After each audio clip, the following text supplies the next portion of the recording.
All right, here we go. Rock and roll. Sorry I'm late for people that were anticipating it. This was a random idea this morning. I had time and opportunity again. Forgive my coffee clearing my throat and my allergies. They're terrible. But I want to do this because I had time and I don't have very organized thoughts or a lot of inspiration this morning. So we'll see where it goes. What have I been thinking about and doing lately? I've obviously been thinking a lot about forgiveness. Hey, Charlie. I've been thinking about non-judgment. I've been thinking about anime. Hey, I've been thinking about, I believe you're famous kind of on this channel, correct? In a way. I think I'm right about that. And what did my buddy Cal say recently? So again, I don't know that my friend Cal is going to be able, Anthony, hello, is going to be able to talk with Jordan Daniel Wood, because we were going to try to talk with him. And I don't know, Jordan, if you ever watch these. If you watch these, God is absolutely good. Yes, and I'll maybe riff off that because what do we mean by good? Um, so I was watching, well, before I go on to that little tangent and distracted myself, Cal was saying, he sent me this thing which I put in the description. So it is a presentation which I'd never heard of this guy on essentially integral theory and spiral dynamics. And it's about awareness, or you could even say the awareness of awareness. That's actually a really good Rob Bell episode. I should go and check his podcast. His podcast is called the Robcast, and I don't listen to a ton of them. But truly, like if I say this to Paul all the time, I even commented on his most recent video. So Paul Vanderklay, where he was in Amsterdam and talking with the little thing that they have going there, the little kind of house church they have there. And hey, Mandy, welcome. Dolly, hello, everyone. Um, and the pastor of this little church said something about people coming to his church. This is a little aside about Rob Bell. And he said, a lot of times atheists will come to his church. And the pastor said this, it's almost like a verbatim Rob Bell quote. There's a lot of verbatim Rob Bell quotes. Rob Bell out there has just like been throwing seeds out there forever, and then other people take them in and then they repeat them, even people who maybe think Rob Bell is a heretic, and they don't even realize it came from Rob Bell. But he said atheists will come to his church or something. He's like, I don't believe in God. And he's like, well, tell me who God is. And the atheist will, explain who God is. And the guy was like, well, I don't believe in that God either.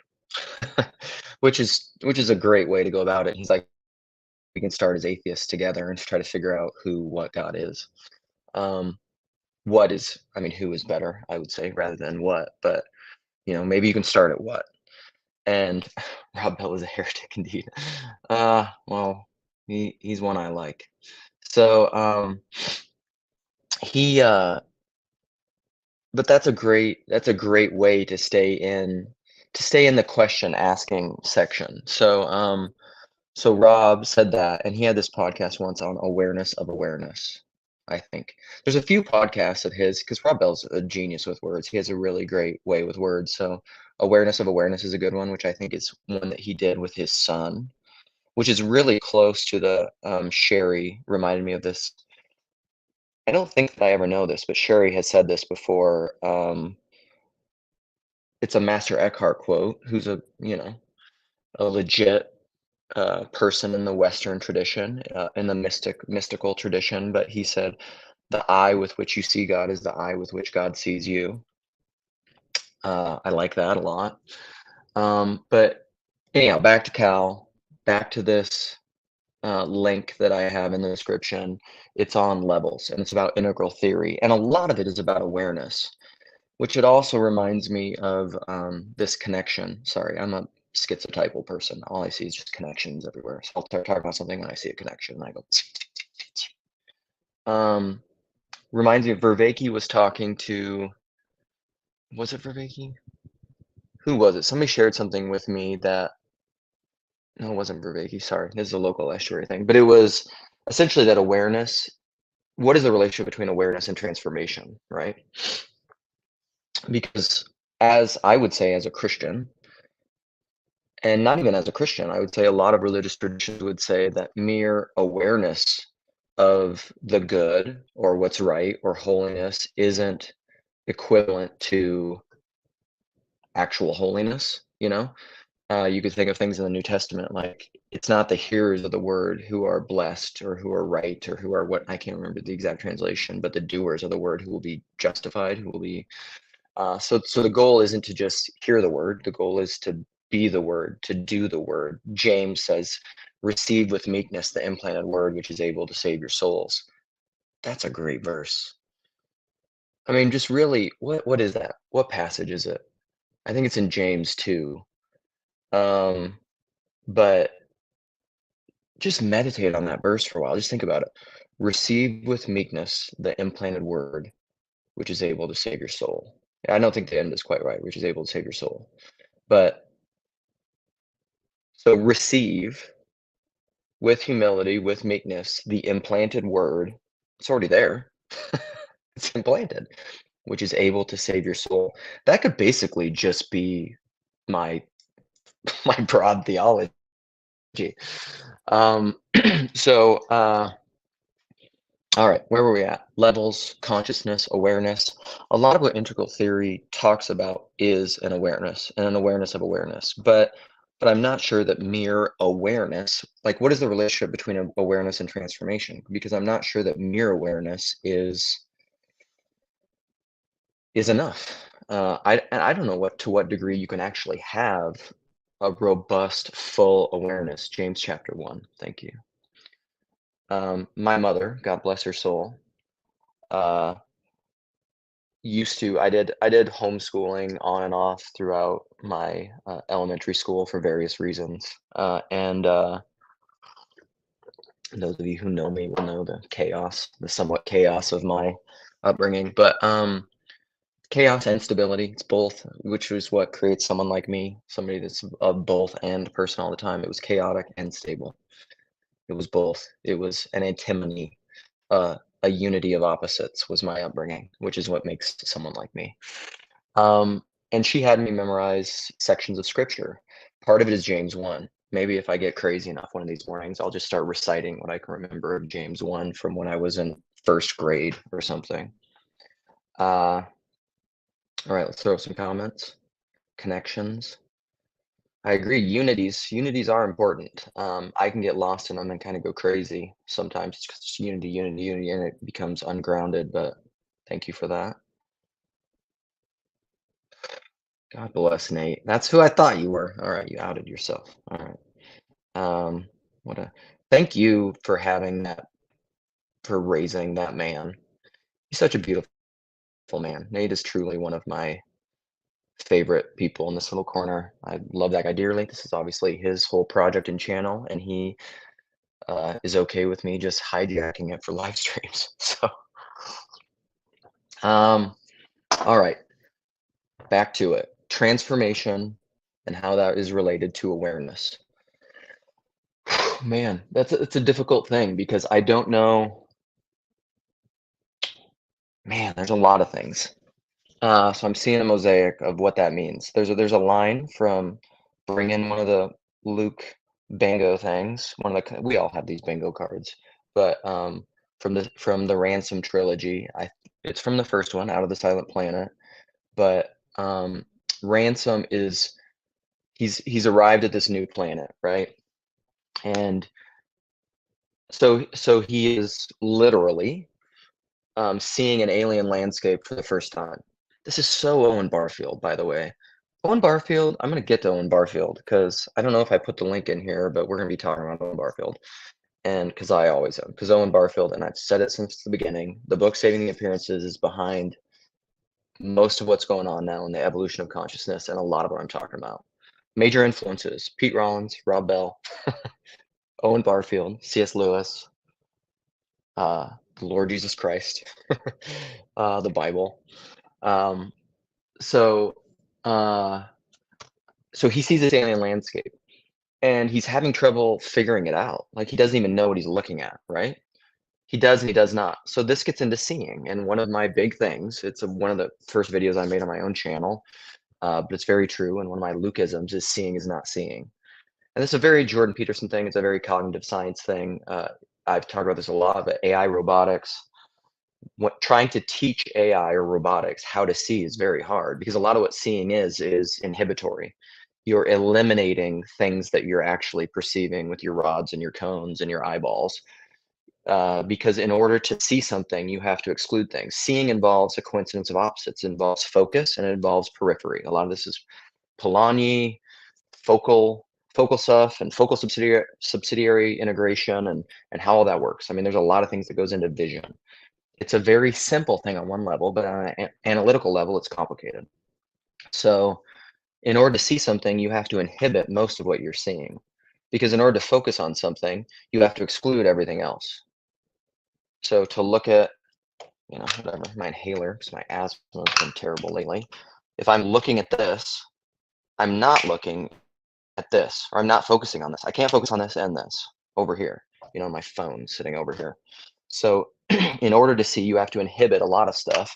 And part of that is like Jordan Peterson's talked about that with apes, climbing around on trees and snakes that are coming. And part of what you're focusing here and you're swinging, but then all of a sudden your periphery, which is why you have to have your periphery, which isn't your focus, all of a sudden you'll see a flash in your periphery, or you'll see like eyes or a snake or something, and then all of a sudden you go and you focus over here because otherwise you're going to die. So seeing and not seeing go hand in hand. They're like the same thing. And it's something that's so basic and so intuitive, we don't realize we know it. And so when someone says something like seeing is not seeing, it sounds like garbly goop and just nonsense, but it's true. All right. Coming back to all right, I'm gonna put the link in a little bit, but what I wanted to talk about was I was talking about the levels thing, and then the Barfield thing, and saving the appearances. Oh, I want to read this quote from. So in my algorithm, all these stuff has been popping up in my algorithm because Paul is on hiatus over to Europe, and so he hasn't been putting out videos, and so I've been watching other things, and YouTube can't ever figure out my algorithm because I'm a flipping weirdo. I'm like, I'm not interested in that. That's boring. Anyhow, so this is from Saving the Appearances. I wish I knew how to like throw it up on the screen, but I don't. So Barfield says, I shall have succeeded very poorly with the opening chapters of this book if I have not succeeded in making one thing plain. It is only necessary to take the first feeble steps toward a renewal of participation. That is, the bare acknowledgement in beta thinking that phenomena are collective representations, in order to see that the actual evolution of the earth we know must have been at the same time an evolution of consciousness. Now that's a hell of a quote. And it's awesome. And this guy, what's so interesting is like Barfield is, okay, so I dropped the C.S. Lewis thing. So, so there's a lot in there. And if you haven't read Saving the Appearances, the basic levels of it, the basic outline from my understanding is that there are our ability to apprehend and to see, to experience phenomena it's got these levels to it. So Barfield calls them figurations, alpha thinking, and beta thinking. So what he's referencing in here is beta thinking. And so the way that I generally think of it is like a figuration is almost the raw phenomena in and of itself. You just see something, which is very related to the George MacDonald Lilith quote that I love so much, is like, the fact is no man apprehends anything, because and once he understands that you don't understand anything, that's his first tottering step, not towards understanding, but towards the capacity of one day understanding. I love that quote. And within that quote, in the context of that quote, he says, people think they understand things, but they don't understand it. They're just familiar with it. And so you have natural relations with it. But he said, don't confuse your familiarity with something with understanding. Those things are related, but they're not the same thing. So, like, we've talked about this before, the cup, like you think you understand a cup, but if you have to say, which is a philosophical thing, what is a cup? Man, shit gets hard, right? That gets complicated. Anything gets complicated when you say, what is it? Like, what is the thing? And you can talk about that at all these different levels, but philosophy is concerned with, well, Rollins would say that religion is concerned with the transcendental. He has this new podcast out, which I also put in the link, called What is Postmodernism? And man, it's good. I haven't got all the way through it. There's a few, if anyone goes and watches the video, I mean, my mode in YouTube is like, I make timestamps. I'm like, boom, what you said right here. And often I'll quote what you said and then I'll put my thoughts. I think YouTube should be a highly interactive platform. And often it's not. Most comments are like, I don't know. It's fine to just be like, great, thanks, good for what you're doing. Like, that's fine. And then people like that, and that'll get 1,000 likes. And I'm like, that comment doesn't help me understand anything at all. Like, how come we aren't liking the comments that are like further up and further ending the conversation? All right, I'm distracting myself. Saving the appearances, beta thinking, alpha thinking. Then I'll put the link in because I'm all over the place and somebody can ground me. But so figurations are like the raw phenomenon. It's familiarity with something. It's observing something. You see something. And then the alpha thinking is almost like the name association. So I think of it this way, like a baby. It's like a baby when they're first born, before their eyes can even focus. They're just swimming in like the oceanic oneness of whatever. The focal aspect of their vision and the periphery, they don't have either. They're figuring it out. They're growing into that. They can't even focus. And then all of a sudden with a baby, everybody's had this experience. The baby all of a sudden, focuses, and they focus maybe on your face, let's say, right? And you're just like, wow, that's so cool. Like the baby's actually looking at me for the first time. They see me. People know this, right? People have this experience. That's what that actually is focal subsidiary integration. They've put all these little pieces together and they see the mosaic, the fullness, the unity that is your face, and boom, they see it. They see the unity of your face, and then they can see. Before that, they couldn't see the unity. It was just a bunch of parts. I can't look. You guys have such great comments. I can't look at them because they distract me. So that's the figuration level. It's being able to see anything. Like, think of it outside of language. It's pre-verbal. Like, you could see a tree and not have the word tree. You could see it, but you see the unity of everything, the collective representation of the tree. You see that. And then alpha thinking would be like the naming of it. Word association is often how I think of it, which isn't necessarily the thing in of itself, because the figuration, there's a pre-verbal aspect of it, but then there's also another level of, which is beta thinking, which is the thinking about thinking. And a lot of that is what the levels link is about, and integral theory. A lot of awareness has to do with thinking about thinking. And this is something that a lot of people do. It's actually what philosophy is. This is why most people find philosophy to be so hard, because philosophy is thinking about thinking. And you can do that at a lot of levels. It can get really meta or beta, beta thinking, as Barfield says, but a lot of that is truly about, I mean, that's the Barfield quote, right? That's what he said. Hezzy, my boy's in here. Phlebas is in here. So he says, the first step towards a renewal of participation, that is, so this is what it is, the bare acknowledgement in beta thinking that phenomena are collective representations. Now, the link, did I put that in here? If I didn't, I'll have to have Nate edit it, because the link to this review of Saving Appearances, there's one comment in there that I responded to in the bottom, which is awesome. I actually think the guy that did the book review doesn't understand Saving the Appearances that well. But the first commenter does. MJ, this guy MJ, whoever that is. It's so flippin' good. Nate, my boy, is here. He's showing out some Theory of WordPress. What is that, Nate? I know who that is. Anyhow.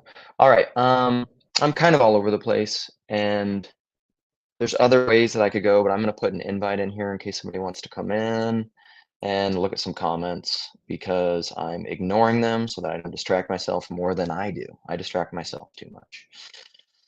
So let's go up. Let's see. Love C.S. Lewis. Who doesn't? People should love Lewis, and people. Nate actually said this to me somewhat recently too. People don't realize how much of an awesome imagination C.S. Lewis had. Like people that are tend to be conservative in temperament, which is a lot of the world. Let's be honest, it's people that run most institutions on every side of the political and social sphere. Um, if they realized, like especially religious people, realized how radical C.S. Lewis was and the kind of shit that Barfield was saying, because the first comment, that MJ comment in that video, like what Barfield is saying is radical. He's actually saying that your participation in the collective representations is manifesting reality, which is pretty damn cool. But it's going to weird out, it's going to really wig out the people that are essentially some sort of implicit materialists. The religious people that are implicit materialists are going to freak out about that. All right. Is my wife religious? Um, she is. Yeah, she's religious. Um, she is a believer, I would say. She is not at all interested in this. in like I start saying this stuff to her, I don't know, and she tries to pay attention. And then it's kind of funny because I've had these comments with my wife before where I'm just like, there are some people who find the things that I say interesting. She's just like, and I think she acknowledges that, but she has she's like a lot of people. A lot of the spouses and partners and people related to this little corner of the internet do not find philosophical and theological analysis and conversation interesting. Um, and that's fine, I guess. But like I don't know, like what Barfield is saying, that it's fine and it's not fine, I guess I would say. Because right, like what Barfield is saying in that quote, I'm gonna read it again, because why not? Keep reading it. The more you gotta ruminate and meditate on this stuff to get it. The first feeble step towards a renewal of participation is the bare acknowledgement in beta thinking that phenomena are collective representations. And then you will see that the actual evolution on the earth that we know must have been at the same time an evolution of consciousness. I mean, hot damn, people. Consciousness, an evolution of consciousness is the same time an actual evolution of the earth. Um, that's awesome. So Sophus, I would say, I don't know. There's this book called David Dark has this book. Oh, we have a friend. Okay, I'm gonna work through some of these comments and finish this. There's this book. What's up, Gage? Hey, how you doing? Hey. So there's this book by David Dark, who's this guy that I love.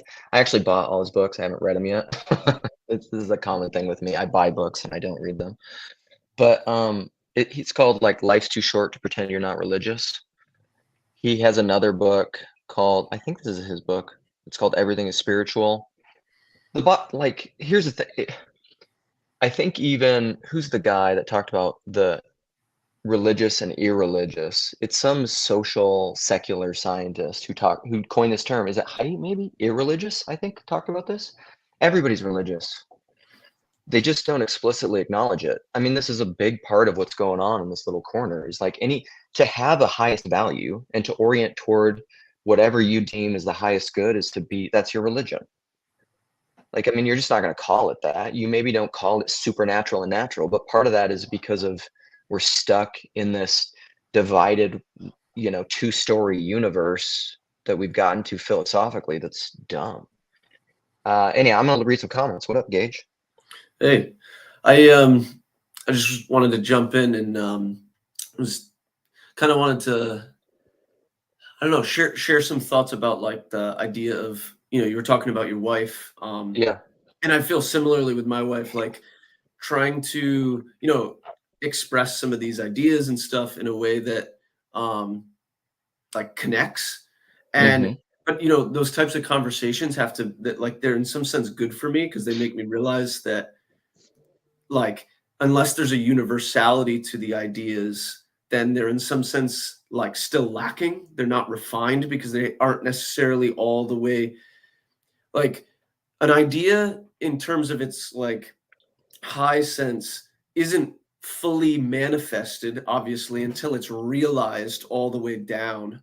And so I don't know, I'm interested to know what you think about that. And like it's kind of like this idea that unless we can fully realize anything, then it isn't yet real. And that's like some sense why there's so many conversations going on right now in this little corner about people going and trying to create communities like sustainable living and kind of separating from this crazy world and avoid the beast and all that.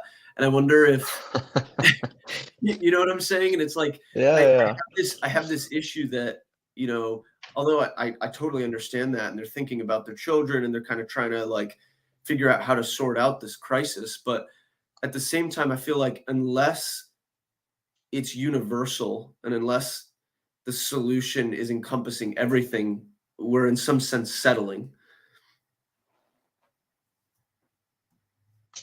yeah, yeah. Well, I no, I completely agree with what you're saying. And part of,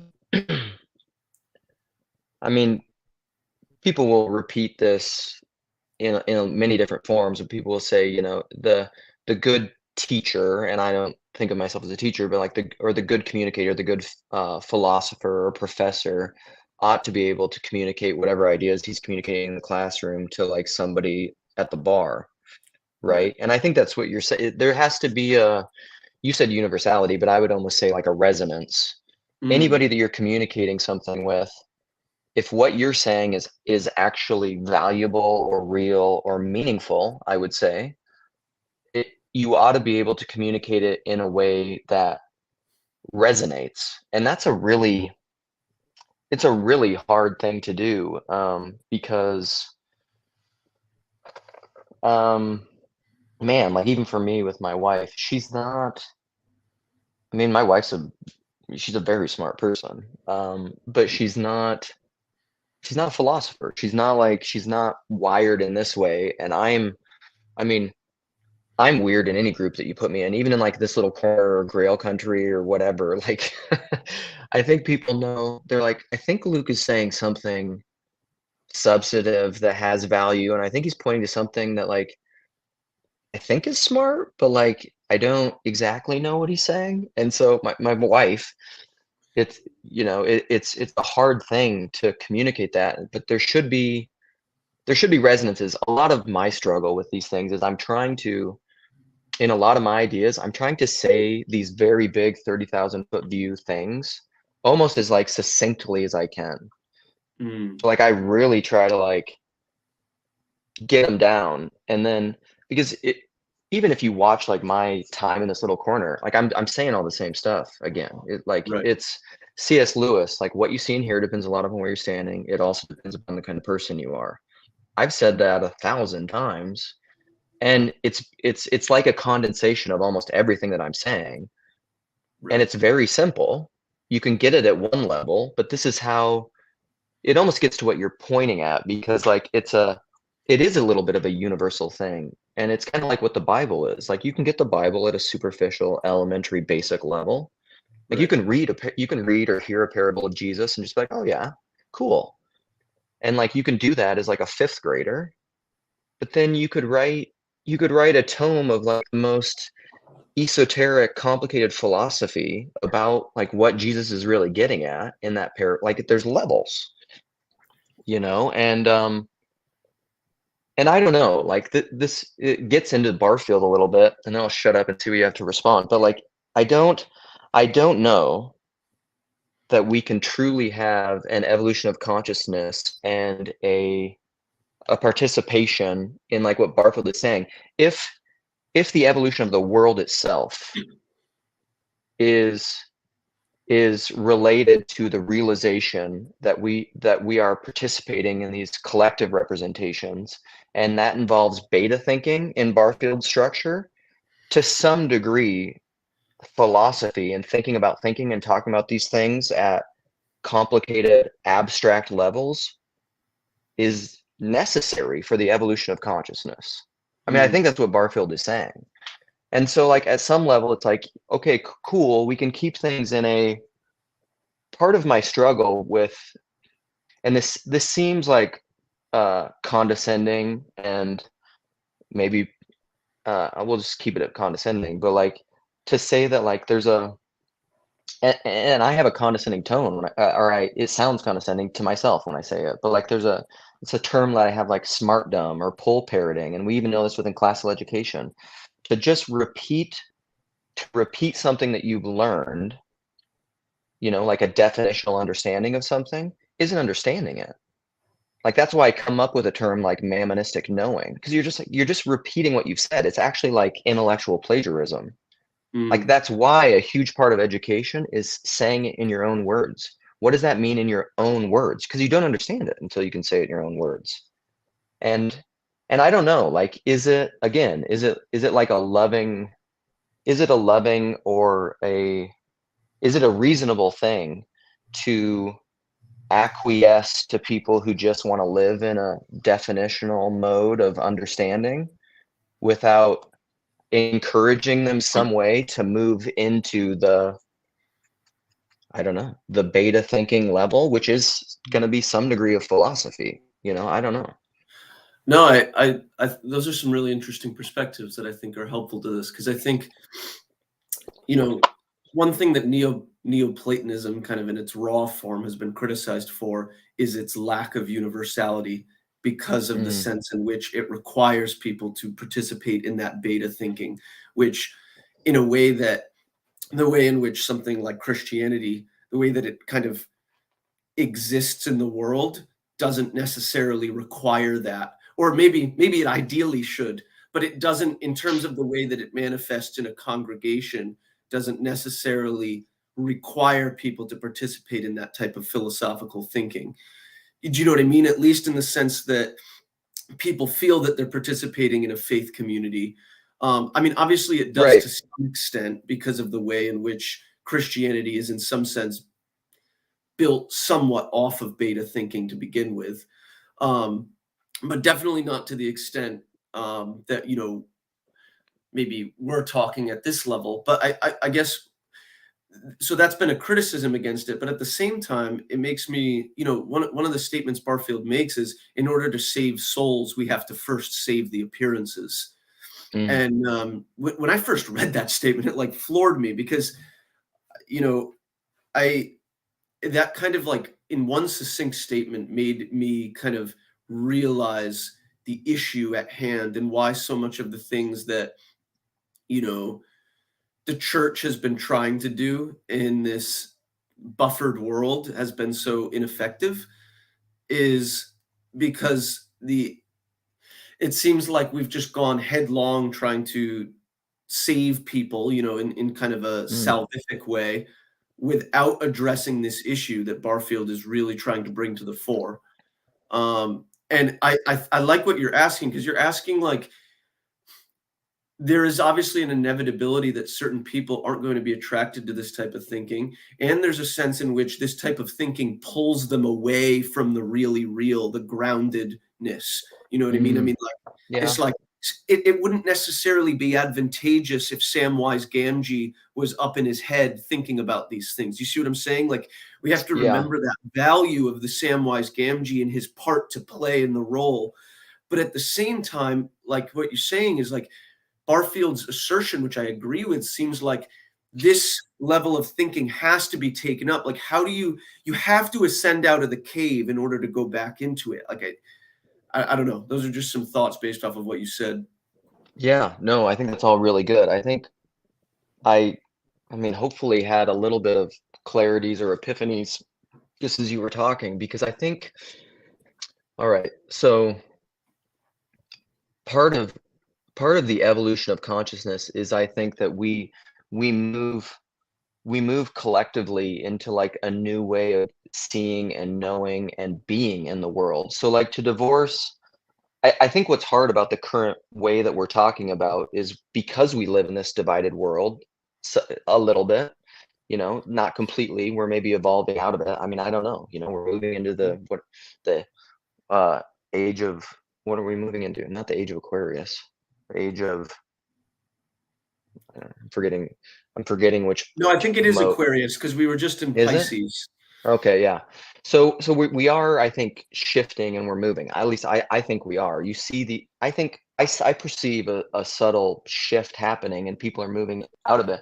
Like if you live in that divided world, because essentially what you were just talking about is like there's a way that you can participate in church um, in this certain way. This is kind of my critique of confessionalism, but that is essentially though groupthink. You're using all the same definitional understandings, but you don't even know what that means, and you're just repeating them in a pull parrot way, and that is a certain kind of participation, but it's not the kind of participation that Barfield's talking about, because No, the kind of beta thinking that he's talking about, that I'm talking about, can only can only be done personally. It's what do you think about this? You have to actually know what you think about this, which is why I've said before, all meaning is inherently personal, because this is why we're in the meaning crisis. Meaning actually is about what you think about something. You have to actually know what you think. You can't just repeat the groupthink pull parrot thing to know what you think about it. I've right? said before, like, there's a difference between believing that you ought to think something and actually thinking it. Those are different things. Right, right, and they're very So, like, easily confused, especially in matters of faith. yeah, for sure. Which is why, like, I don't really have a fear of heresy in the superficial labeled thing, because I think I've realized what we were just talking about. There's a difference between believing what you ought to think and what you really think. Mm, There's maybe a lot of things that I think that I should think, and ways that I construe orthodox, confessional, um, true theology. Like it may be that I have a certain understanding of what those things are propositionally. Doesn't mean I believe them. right. You know, like even the demons believe in Shudder, and I think people just can't. They haven't figured out that those two things can be different things, which is why we live in this world that I think called divided man. And so I think we have to. It's a little bit of, I think we're in a mode of the evolution of consciousness where people have to, like, it's that, who's the who's the fear that the cave that you fear to enter holds the treasure that you seek. Who's the guy that wrote all the book on all the archetypes and stuff? Um, Um, heroes, the hero's oh, Joseph journey. Campbell? Joseph Campbell, yeah. So, I mean, he said that the fear that you hold, the cave that you fear to enter holds the answer that you seek. It's a very Jungian idea, but I think it's Mm, true. And I think that a lot of people are very, and temperament goes into this, but I truly think that in order for us to progress, people have to enter the cave of unknowing. They have to leave the confessionalist bounded safety of the tower, the walled castle, and enter the cave of unknowing, which is figuring out what do I really think, which involves this beta thinking, this thinking about thinking. mm, And yes, like I'm not trying to, if people watch the post, I put it in there, the postmodernism thing in there. Peter Rollins talks about somewhere at the beginning of it. I mean, he's essentially talking about saving the appearances. I have no idea if Peter Rollins is familiar with Barfield, but what he's talking about is that. And it's essentially what honest postmodernism is, because they talk about the beginning. He essentially studied post-structuralism, which is postmodernism, but they talk a lot about like what is postmodernism, and what postmodernism essentially is saving the appearances. I mean, it's really what it is. It's that right.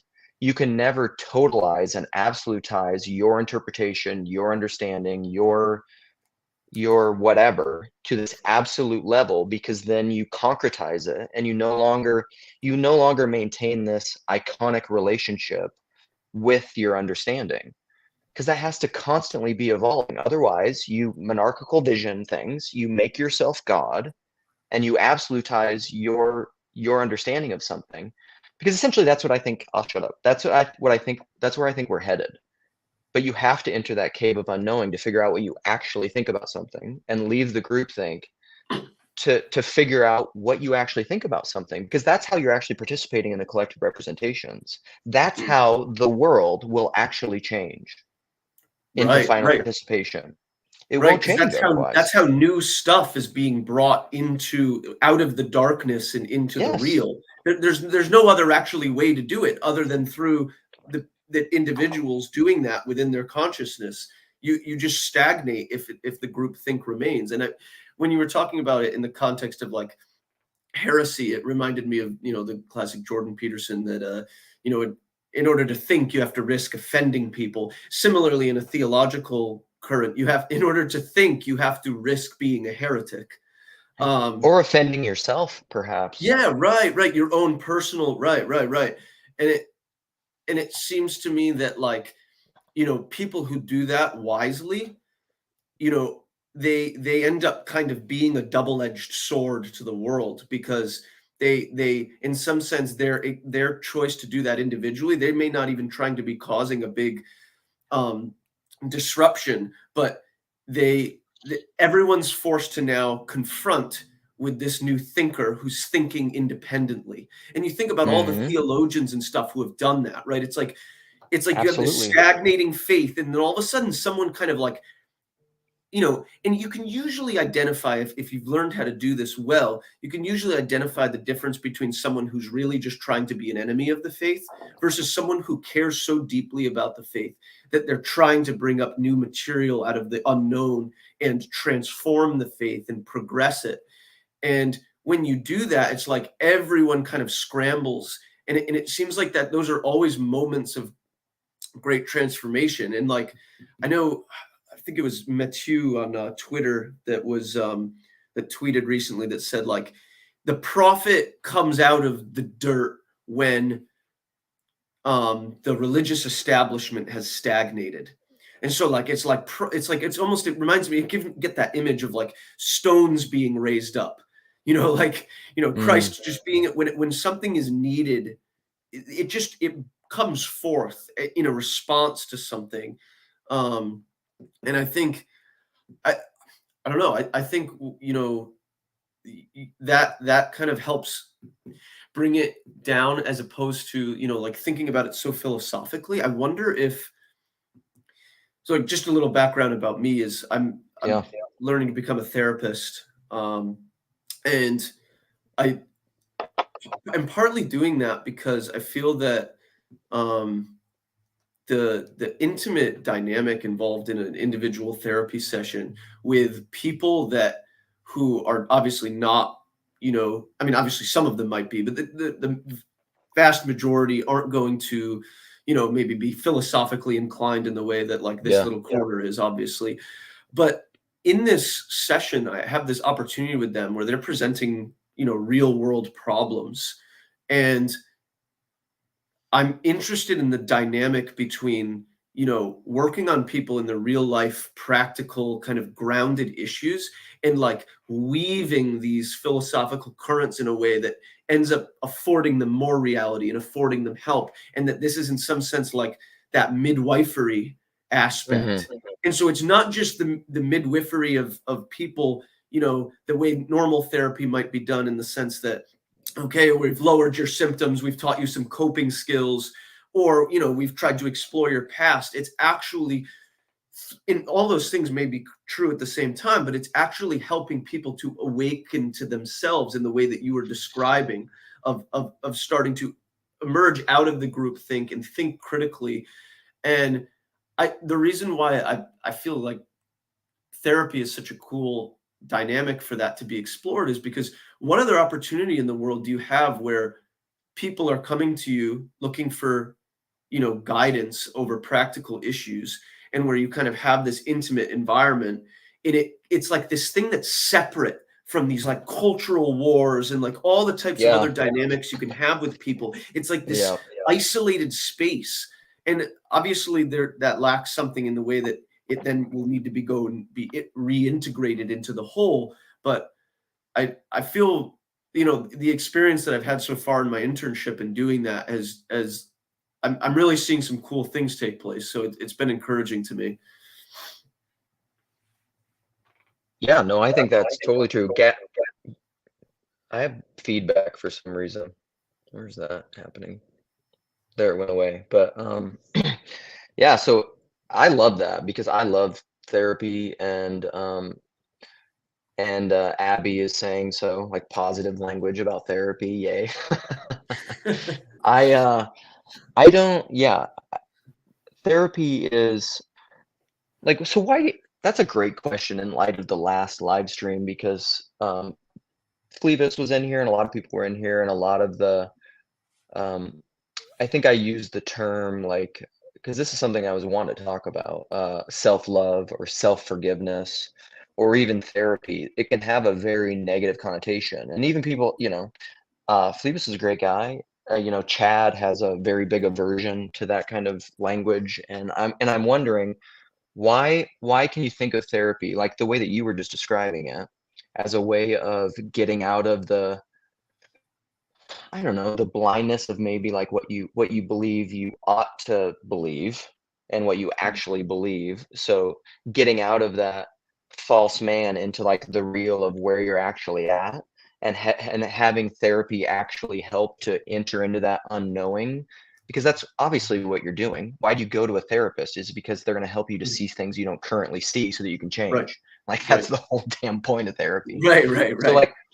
like why do people, why can it be construed that way, which is very positively, and why can it be like when people talk about moral therapeutic deism or something, the current Adam Smith, I think, or Christian Smith, sorry, not Adam Smith, that's economics. Christian Smith understanding of like Protestant evangelical modernist God, he called it moral therapeutic deism, right? But Right, therapeutic there is considered negative, like it's a negative connotation. right. But why do we have positive and negative connotations to therapy, you think? I think I think part of it is that therapy is in some sense in its modern form is very new. Like, it's about 100 years old as far as, this traditional talk therapy technique. And I think a lot of Yeah. people in religious communities, in some sense, feel that therapy is this like hollowed out replacement for the type of relationship that a person should have with their religious leader. And I don't even necessarily disagree with that in it, but like at the same time, you know, like there's a reason why people aren't going to their religious authority in that regard. And whether that's justifiable or not is in some sense not Yeah. really the question that is important. Like I think, like, even the field of psychology kind of emerged as in the beginning of the 20th century as like a means of trying to like justify philosophy through Mm. scientific enlightenment ideas. And so it's like, oh, here we can measure our philosophy now. And like, obviously, this is a really reduced view. This is a reduced view of psychology, but like, it's so representative of that time where everything had to be quantified, even though obviously the entire scientific enterprise is undergirded by philosophy. So it was kind of a silly thing, but What? How dare you? right. So I don't know. I feel like as far as why people have negative perceptions of therapy is, I think part of it is that we we kind of are responding to um a lot of different issues in therapy, and it's been taken up in so many different ways. Like I think, I guess partly for me why I've had a positive view about it is obviously because of my own personal experiences in therapy, but also like to me, as Vervaeke talks about the wisdom famine and kind of all of these issues and stuff like that. I'm constantly been struggling to find practical ways to involve myself in a way that like provides like a holistic place in my life, that and therapy seems like a way where that transformation of the individual can happen in a way that is very akin to the relationship you'd have with a philosopher of some sort. And you're also exploring that with them. You know what I mean? It's like, that's why I'm really like attracted to the kind of existentialist therapy, you know, kind of more Viktor Frankl kind of idea. I mean, one of my favorite theologians is Paul Tillich, because I think Tillich gets so right the Gang, human gang. element of interaction. And I mean, Yeah. he has this little book of, it's a collection of sermons called The Eternal Now, and these sermons are just so utterly like deep and like have such a strong philosophical theological basis, yet hit to the human real lived experience so deeply at the same time. And I guess that's in some sense like what I'm envisioning for what therapy could be for certain people. Yeah, I don't know. I'll shut up now. Yeah, that's good. So Gavin and Abby, if you guys have thoughts, I mean, yeah, money with therapy is hard because like that would be my addition Yeah. if my goal with anything, with philosophy, and you don't have to use a lot of big words. The goal should always be to have everyone speaking the truth as best as they can, as they currently understand it. And I think what's great is like you don't have to use big words to do that. Often that can be a distraction. I mean, I think Right. it's part of why I thought about going back to school for philosophy at one point. It would have been a disaster because I'm an anarchist and I hate institutions, but and I hate bureaucracy, but also I feel like most of it's bullshit. Like most of the things that they don't actually believe the stuff they're saying. Like I like talking about ideas. I want to speak the truth, but often, honestly, that's why I like came up with the term smart dumb, because most intellectual conversations to me feel like people just throwing egos around, but not speaking truthfully. And like, who cares? Like, who cares? It's so Right. dumb. Anyhow, sorry. No, Abby, Cameron. these comments that are coming in are really good because I think the financial piece of it is really, really important. I think the whole idea of Yeah. paying for a friend is a serious issue. And honestly, I've been talking with people who kind of think similarly, who are in this field. And I mean, it's interesting to me how, first of all, I think one thing right off the bat is that I think the idea that we treat like mental health and therapy in general as kind of like this, just trying to solve the individual's problem and not realizing that like mental health in some sense is more of an issue of the common good, largely because of the ways in which mental health negatively affects the entire community. A lot of these aspects are extremely contagious. But If what you have is mental health? somebody, what's that? What is mental health? How do you know when Mm. you see it or feel it?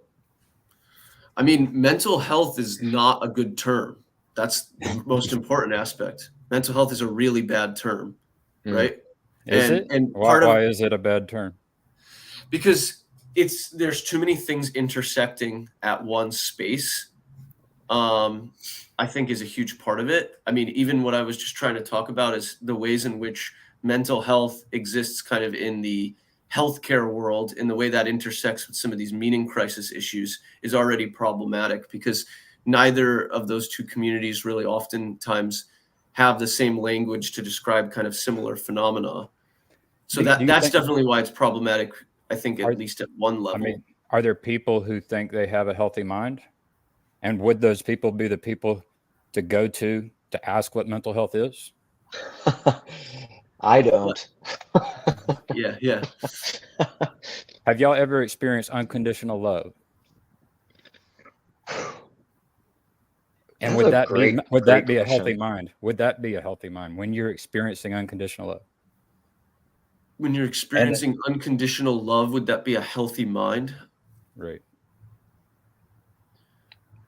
I think part of why that question is even confusing is because I mean, I think we're still in this world of the divided mind where it's like ideas, reality, supernatural, natural.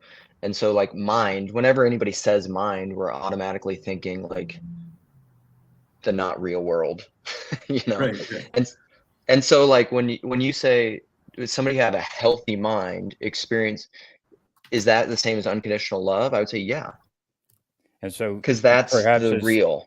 the mind has to be in service to a heart that has unconditional love. And when the mind is the master, then it's not healthy. Yeah, maybe like the left-brained ego kind of, encapsulated mind that thinks they understand things. Because then automatically, that's like what Rollins was talking about. You're in that world of totalizing your interpretation or your understanding, and it's the closed circle of the serpent to make it about Tom Berg and Meditations on the Tarot, nod to Nate, Grail Country. And then there's some situations that it's harder to have unconditional love. And so I wonder, is it appropriate in every situation, or should you be flexible and adapt depending on where you're at? So like even coming up with a standard might be difficult, because a standard for me, like right here, would be different than the standard for me in the jungle with the tiger about to get me, right? What's a healthy mind, right? Yeah, so Gage, I want your thoughts, but I want to throw this out too. I mean, we don't have to go down exactly to answer this question, but so in a number of years here, I'm going to be an empty nester, and I've been an at-home dad mainly for a long time, and I'm trying to think about my education, training, and degree, which I haven't used for years, in chemistry, which I have no desire to do. So I've thought about, my wife and I have been game planning like what I can do as a career. But so part of this, the reason I'm bringing this up is because this is connected to a lot of what Chad was saying, what Phlebas was saying, money, and connecting money with this, and litigation and lawyers and insurance. And I mean, this is like what we do in the modern American capitalistic world, right? All this stuff is connected to money. So like if you go to therapy, you're paying them for money. You're so this is something I've thought about, like what am I good at? What am I passionate about? So like this kind of thing, or even therapy. Like I love talking to people who have a desire to get past the bullshit of ego, whether that's philosophically or emotionally or personally or therapeutically or whatever, and talk about what's real. Like getting that to that place of absolute humility and vulnerability. But like the question always is then, like for me, like something my wife often says, because she's much more practical than me, and to some degree, like the worker is worth his wages, like St. Paul, if you should pay someone for the work they're doing. But in this capitalistic society, like how do you what is the relationship with like vocation and money and getting paid for stuff, and how is that related to therapy? Because I would argue that as a rule, again, this is as a rule, not as there's exceptions to it, is therapy and psychology and drugs and psychiatric all of that has become polluted by mammon. It's become polluted by making money. Like it's messed with all of it. And so it turns Christ into Antichrist. All these good intentions just pave the road straight to hell.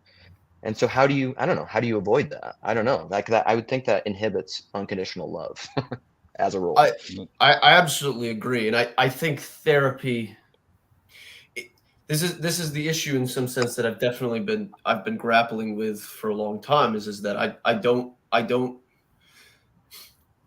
agree with the way in which therapy is implemented into the world. I think it's exactly what you just described. Its existence in the capitalist frame deprives people of life and love and true relationship, and it acts as an artifice in the way that everything else in our world is acting as an artifice. Which is And gross. but I also hold the position that, and this is kind of like what we were talking about, Luke, at the beginning, about this kind of idea of going and creating out your own community of sustainable living, kind of in the, to try and escape the beast, so to speak. I've thought very deeply about that, and I highly respect people who end up making that decision. But at the same time, I ultimately think I'm very motivated by this type of pattern I see of learning the wisdom necessary to take evil into oneself in a way that doesn't allow it to destroy oneself, so as to transform the world through it. I really love the way that theme is explored in the Dark Knight trilogy, because Batman basically, the only way he can in some sense revivify Gotham is in some sense by doing that. He has to participate in all of the negative aspects without it consuming him. And all the types of characters, you have these foil characters like Harvey, who in some sense like lets that aspect consume him. But it's in some sense because he ignores the evil and kind of doesn't like truly deeply understand it enough. And like, I don't know if you remember at the end of The Dark Knight, he uses sonar to like spy on everybody in the city to catch the Joker. And it's like, but he also in some sense, he gives it over to someone who he trusts, who is wise. And then once it's done, he destroys it. So like just using that as an example of the way in which techne has to be used in a way that, I don't know. I guess I'm just exploring an idea in that regard. I have to run to work, but it was really good talking to you guys. And thanks for popping in, buddy. Yeah. See you around. Yeah, have a good one. Abby, hit us up with some brilliance. I guess I agree with what Gage just said about like, I think you can't. Therapy isn't inherently evil because it involves capitalism and money. Like it's a thing that's positioned within that system, and that's kind of the way that almost anything has to manifest in this present world. I mean, it's kind of like I was thinking of just the same debate with physical healthcare. Like you get a lot of corruption in that, but it's also still can be good, but also it can be bad, and there's also a lot of the same kind of debate. And I guess each person has to decide. Well, speaking of thinking for ourselves, each person has to decide where do they fit in that and what's healthy for them.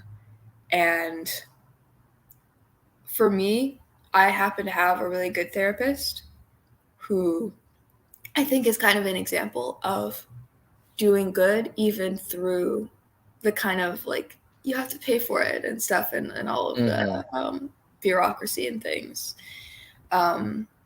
He has pro bono slots and stuff, and he about paying for friendship, I don't know if I would describe at least my therapy as that. It's not, because it's a professional relationship. It's not a friendship. There's like some measure of distance, and for me at least, that's helpful. A friend couldn't therapize me in the same way as a therapist. Like, I don't know how to describe it other than there's like, but so it's definitely different from just paying for somebody to be your friend. Like that's if you have to do that. But I get value from therapy beyond that. And I also am spiritually involved, and I definitely get something different out of my therapy, which again, my therapist is good. I've heard horror stories. There are horrible ones out there in all kinds of ways, but I get something different from it than I get from like spiritual stuff. I guess I, in my personal life, have found like the whole framework of what do you say, like the medical scientific language around mental health or around the way our minds work to be helpful enough and to fit my life in a way that helps me. Like the idea of, hi Sherry, the idea of like processing trauma and obviously dissociative disorders and why it is made to fail. I don't know, man. I'm doing pretty well. I'm helped by it. I think what Nate's saying though is like the therapist has to love you. Yeah, and I think my therapist definitely, I have a lot of compassion from him, and he's definitely not doing it for the money.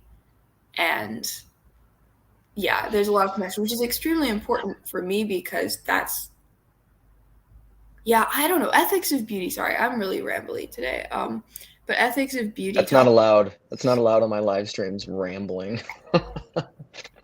Yeah, ethics of beauty. Ethics of beauty, I think, does a decent job of talking about it. I liked what they were saying.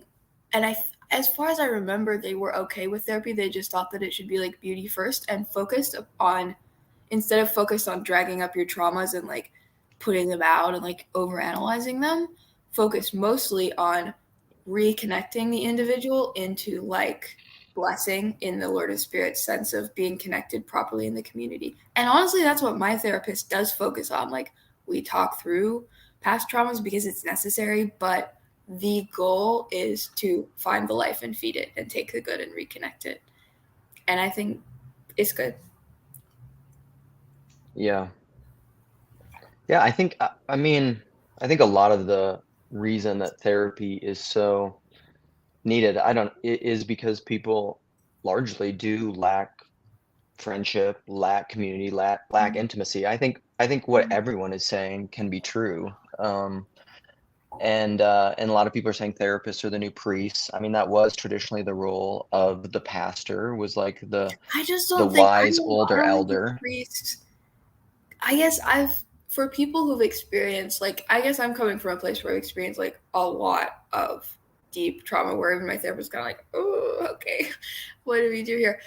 Because like, given, and maybe what you're saying is right, like, we need therapy because we lack community, but damn, what am I trying to say? Like, given that my youth was put with such deep trauma, even if I had friends in community now, I don't think they could. It would be too much of a burden on them to expect them to do all of the, like, they couldn't. I don't think they could heal that. Having a professional who deals with just kind of working through that and getting me back to a healthy place so that I can be in a community is necessary for me. It would be too much to put on a friend, like, all of this. Like, I don't think that they could. Mm-hmm. I mean, technically, but it would be like hard. And Well, also, and maybe it's just, it's just an acceptance of where we are, because like, if you can sit here and say, like, if we had better community, and you can maybe work toward that end, but we don't. And yeah, so like, exactly. and Exactly. everyone's going to therapy, or Yeah. some I've, are, and so like, it's just where I've it used is. GPT-4. GPT-4 has been a pretty good therapist for me this last year. I can see Because that, Gavin. I have I'll take what someone says and I say, this person said this, I don't know what they mean. And Yeah. then I could go through and I even took different people on YouTube channels, and I was able to say, Uh-huh. just describe each person's behavior. And I'll say, person A did this, person B did this, person C did this. And I'll start to be able to build out like a profile of, oh, this is who that person is. And it was able to predict what they would do in certain situations. And so, like, for me, I was able to use GPT-4 to try to be able to communicate better, to be able to listen better, to understand what's going on in other people's minds. Now I have a wife who's a really good therapist, and I have a few friends that's been calling me up and are like, counsel. But I've talked to a few people recently, and I've listened to some stories where it's like, people will avoid. You're asking this underlying question is like, why is there an aversion to therapy? And it's like, I've listened to stories where, the wife of the pastor doesn't want to, um, feels like they feel shame, right? Because they have something going on. Or the pastor, I heard a story of a pastor who felt shame, and because like I've got this thing on my wrist, it's, Psalm 147:3, like, God heals the brokenhearted. And so I think there's something connected in this where, people, want, I guess, we want to feel like we're healthy. And so then we can have blind spots, like, and hallucinate or delude ourselves about our own healthiness, or we feel shame, and we avoid like reaching out for help to others or confessing to others what we're dealing with.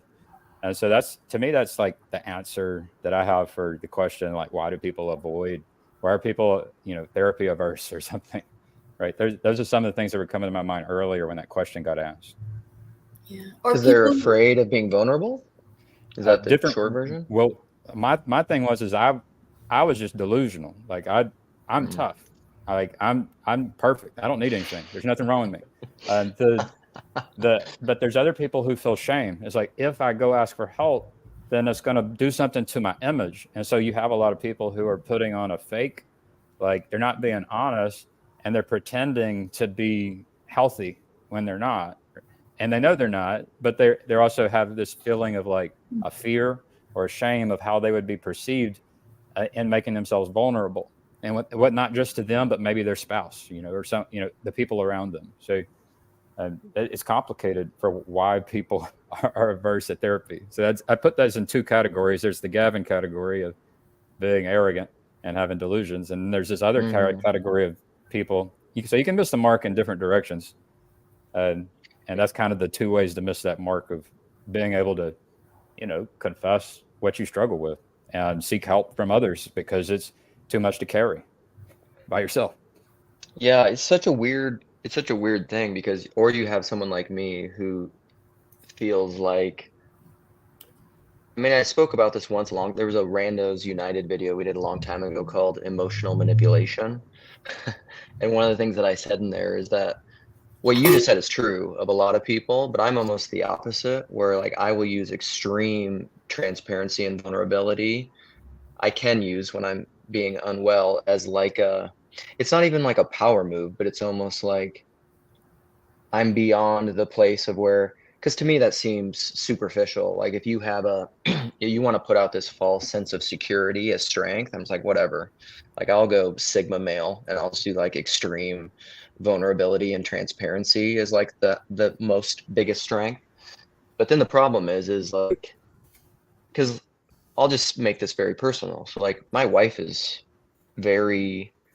she's not perfect. She has her problems, but like she's very mentally stable and well. And part of that's just like temperament and family and a lot of stuff. Like she's just like a very high functioning, stable person who's like, she said something to her, to a friend, a local friend recently, another mom who was just like, sometimes you just feel like the buoy for your whole family and like everyone's just trying to like drag you down into the waters, because that's how it can feel, because we have 3 teenage kids and me, so it's like my wife has 4 children, and she's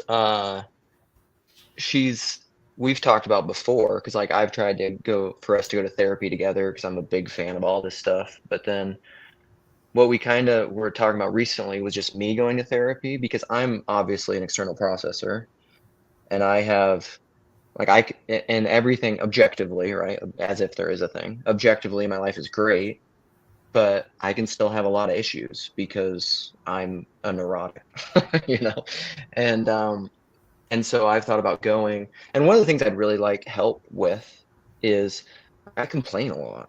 I'm just like, it's annoying. Like I'm a big complainer. And Well, I think the first thing is the thing that you said last week or whenever it was about about having a hard block and not being able to show the same compassion to yourself as other people. I think if you have that going on, it kind of poisons everything from my experience. Well, I also have that. Like I'll complain a lot and see all these problems and then feel bad that I'm doing that, and it's just like it's a terrible cycle. But I do have this habit. It's like, think of it as like generational sins. I'm kind of inherited from my father, because something my father used to do. He's a very hardworking person, so this is like a direct inheritance from my father. He's literally the hardest working person I've ever met and know. And part of that is because he had to, because I grew up very poor. He was very in debt. He worked like 2 jobs, slept like 4 hours a night, and just like physically working his butt off. He was like a iron connector in Wyoming. So he would like, he's like those guys in those pictures over New York that are just like on the I-beams. Like that's what my dad did before they had like safety harnesses and stuff. And then he was a cattle rancher and a carpenter. So like he's this very hardworking person. I have many stories. And but then like he's just so amped up and like working so hard. And then when other people weren't helping what he thought adequately or picking up the slack, like I would live 6 or 7 miles outside of town, and then we'd drive to town to work, and I worked with him most of my high school and life. And then he would just monologue and rant to us like the whole drive to town about how hard he was working and how his kids were not like helping and working as hard as him and stuff. And so like, but like that pattern is just deeply within me. So like I do the exact same thing to my kids, because me and my wife are like very hardworking people. Like I'm not phoning it in. I mean, you could argue I am just sitting online. This is no judgment of you talking to people, but this is like my outlet. This is like, I don't know, this is a passion project, I guess. And But like when I get off of here, like I have a hard time even reading books because I'm like, I can't take the time to just sit down and read a book because there's too much stuff to do. Like there's all these things that I see undone. But then I get stressed out about it. And then when the kids like aren't doing what they're doing, then I just rant at them like my dad did. Are you able to like watch your mind doing all this and like, Yeah. Are you able to watch it? Yeah. I mean, yes, to some degree, but yet, we're seeing patterns. And so to some degree, the actual levels video that's in here talks about this because there's a certain level where it's thinking about thinking, and then you get outside of this phenomenon, and then you step outside of this phenomenon, observe it. So like I can do that to some degree. Like I see myself doing it sometimes in moments, and that is helpful. That's like an awareness of awareness thing. But yet I feel like I feel like I could benefit from a good therapist saying like, what are very practical ways for me to stop doing this pattern? Because what I tend to do, this is my evangelicalism, it's the gospel of just try harder. I observe myself doing that, and I'm like, well, just stop doing that, and just try harder to stop doing that. But like that doesn't work. That just is shaming and guilting. Yeah. So I've thought about doing that, but this is to make it more practical. But then you haven't been able to like quiet your mind, like to learn how to quiet your mind.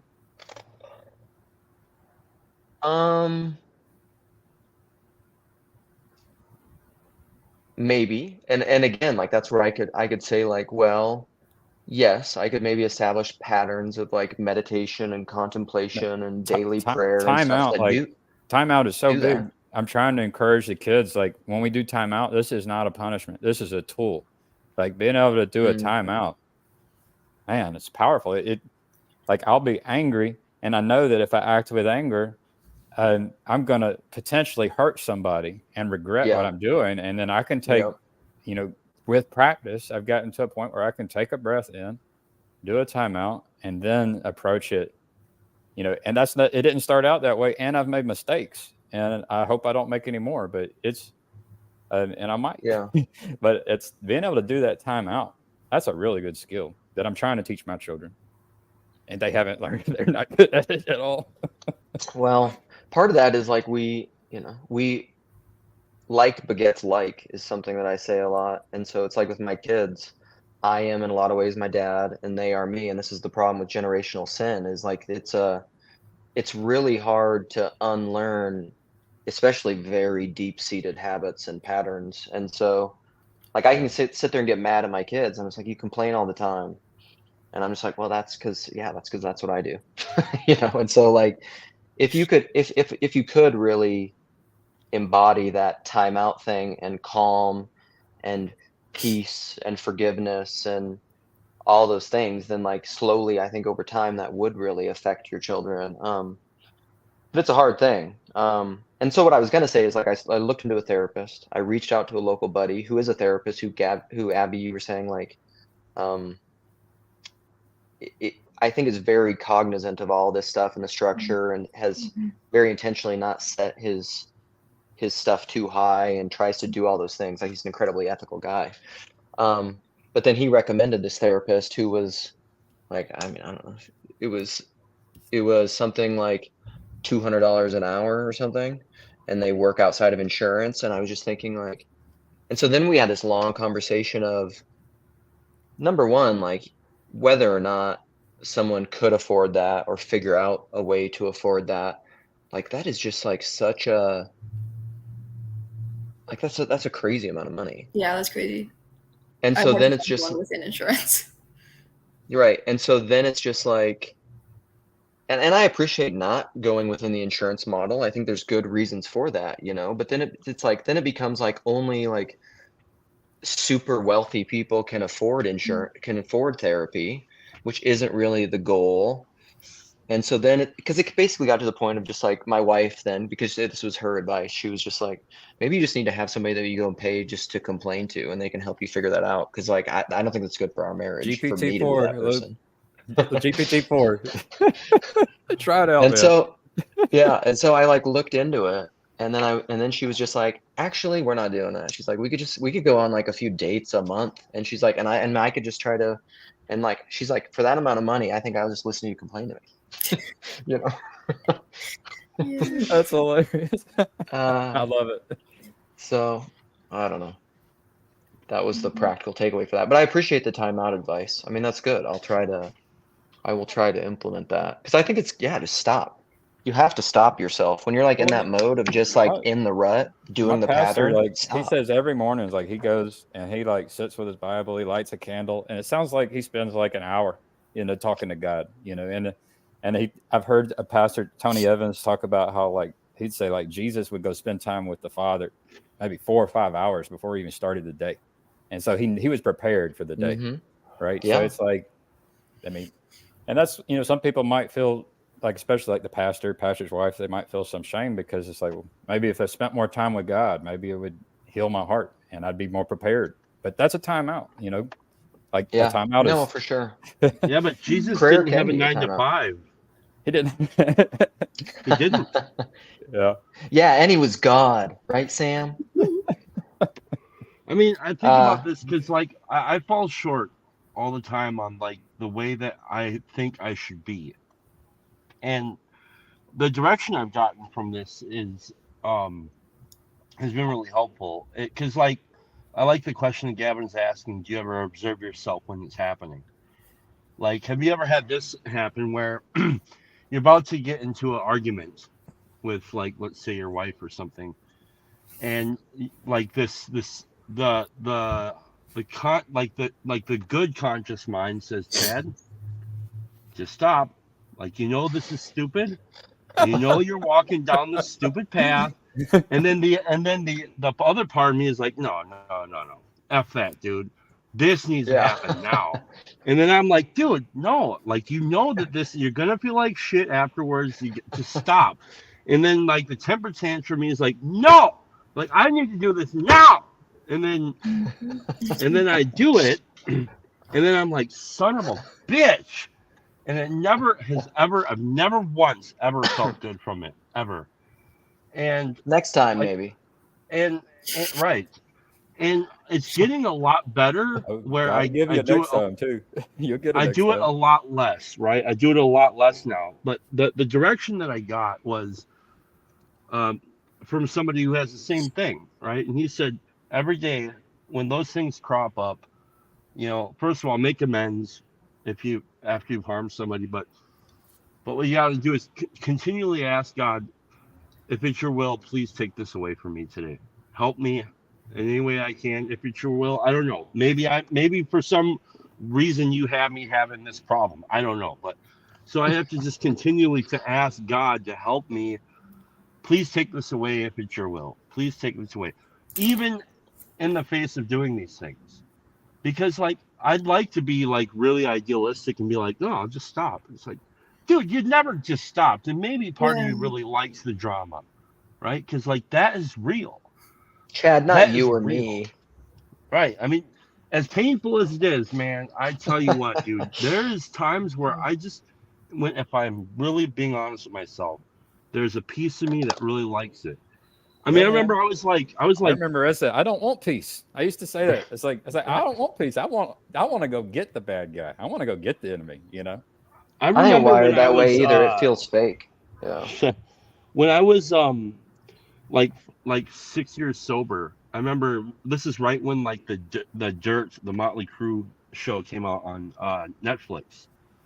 And one day I just found myself watching it, and there's a scene in there where Nikki Sixx is sitting in his closet in his mansion, and he's getting high by himself, and he's sitting there with a pistol, and he's like terrified and crying.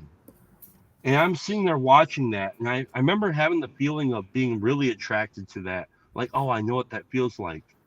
And Yeah. there's something that's really, like, really alluring about the sickness.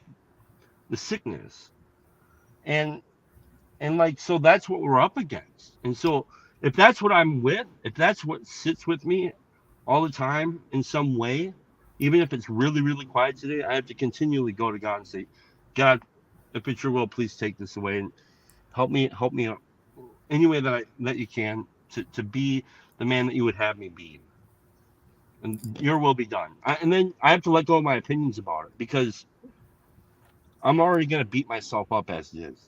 I've become fascinated with deliverance ministry. Have y'all checked that out? Deliverance. No. Tell us about it.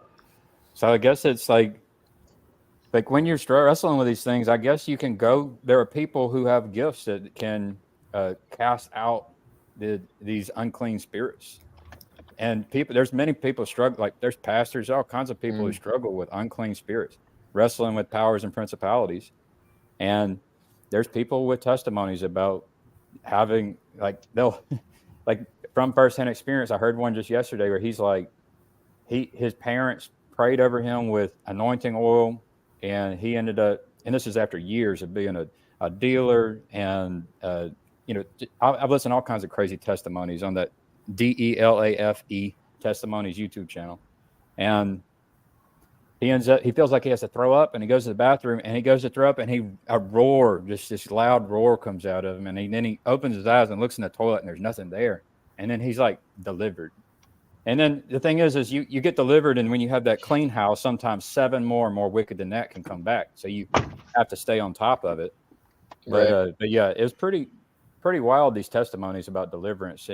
There's a part of me that's really curious, and there's a part of me that's a little skeptical. But I guess there's some hope that kind of thing could work. And I see it could work. Abby's got her hands up.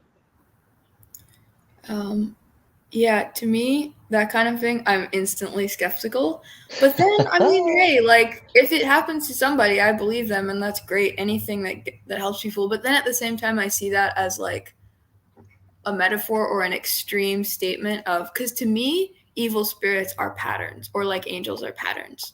And that's the way that I think of it. And so what they're saying, or like for me, the way that I've experienced and would interpret having problems with an evil spirit is you have this pattern, like everyone was saying, that's really deeply in you.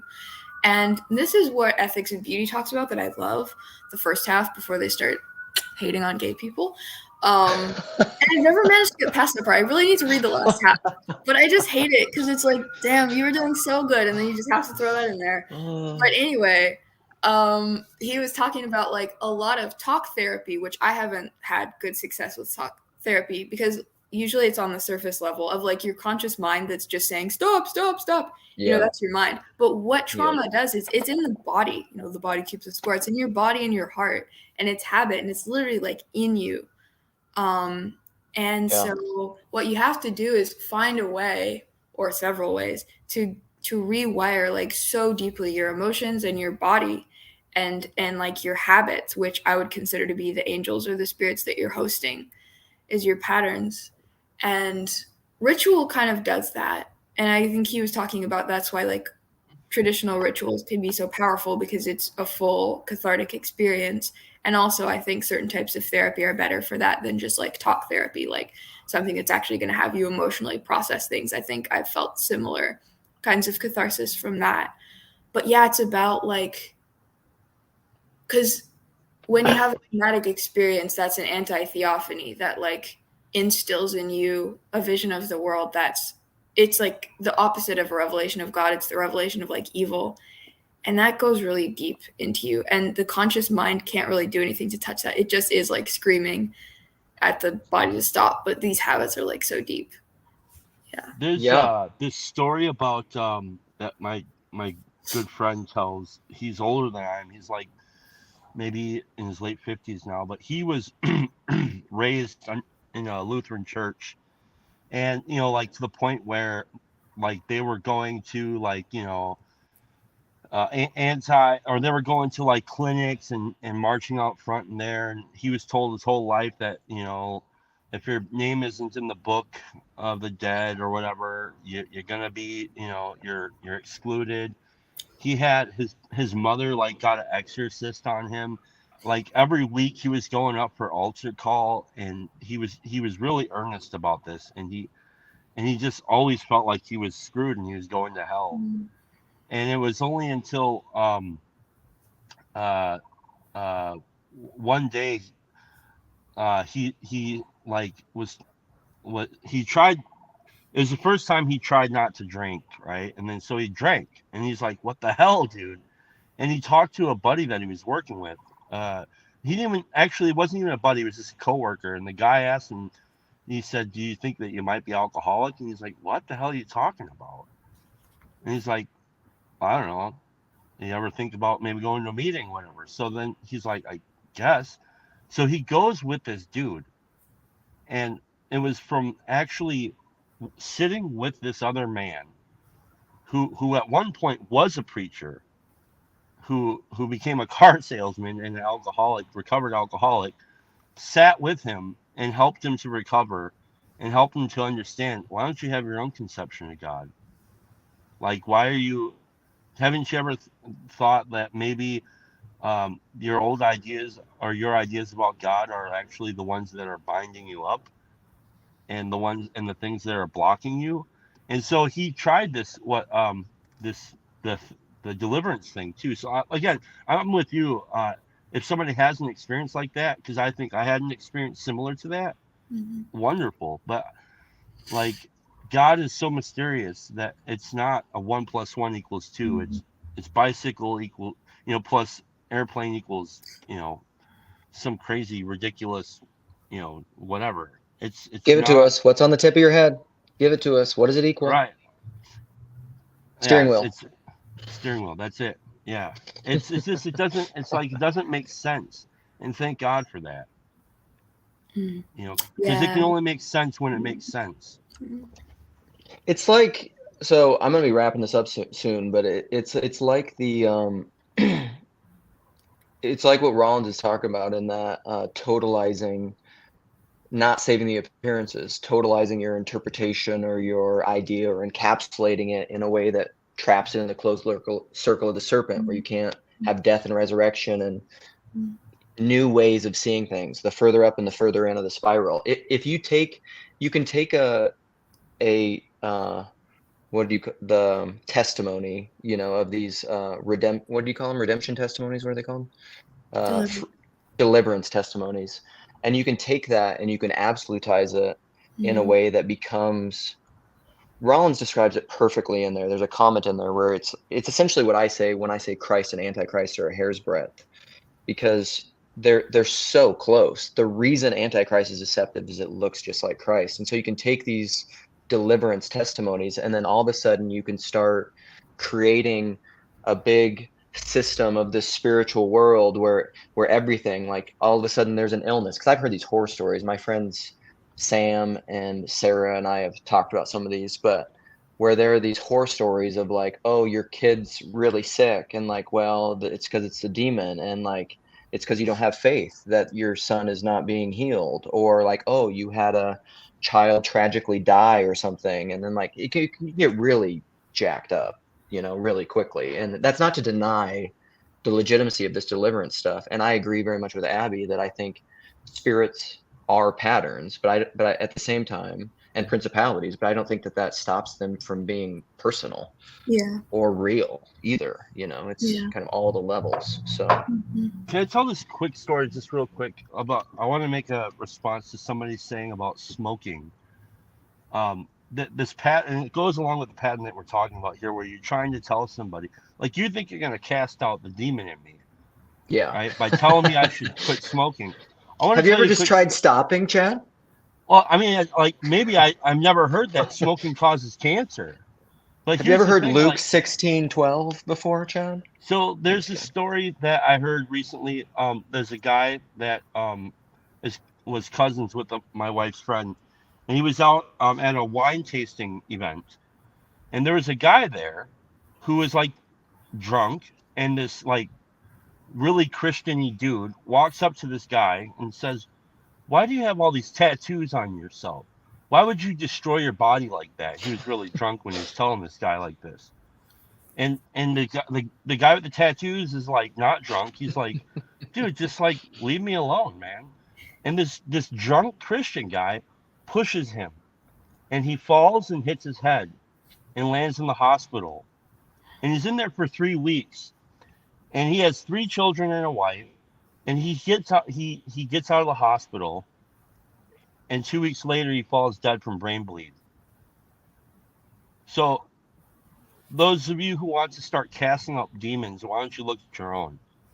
I'll try to look at my own too. but like, are you helping at all? Like, do you think that I'm stupid? I smoke a pack a day, like since I was 11. So I know what I'm up against. Do you know what you're up against? Yeah. Well, I agree, Chad. That's well said. It's there's a weird again. I It's the don't Christ. agree. I don't agree. So someone has to disagree. Well, I mean, I understand what Chad's getting at because it's the road to hell is paved with good intentions, man. It's a I think your story is appropriate because it's a we're all this weird admixture of truth and false and the implanted word and the anti-self unman who's seeking to destroy his own soul. You know, we're a combination of all these things. And so like, is there a part of this drunk Christian who is seeking the good of that guy? Sure it is, but it's also clouded with tons of like self-loathing and fear and hypocrisy and pride and fundamentalism and drunkenness, obviously.